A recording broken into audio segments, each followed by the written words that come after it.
কথায় আছে, গঙ্গার পশ্চিম কূল বারাণসী সমতুল। প্রবাদটিকে বাস্তবায়িত করেছিলেন রানী ভবানী।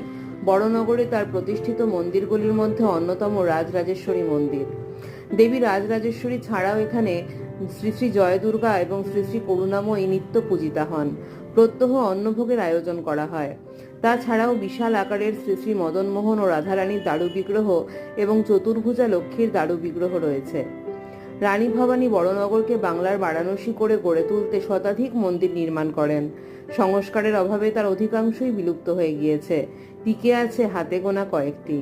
মুর্শিদাবাদ বলতেই শুধুমাত্র হাজারদুয়ারি বা কাঠগোলা নয়, ভাগীরথীর দুপাড়ের ঐতিহাসিক জোড়া শহর জিয়াগঞ্জ আজিমগঞ্জের স্থাপত্যের প্রতিটি ইঁটে ঠাসা ইতিহাস, অতুলনীয় সম্পদ নিয়ে।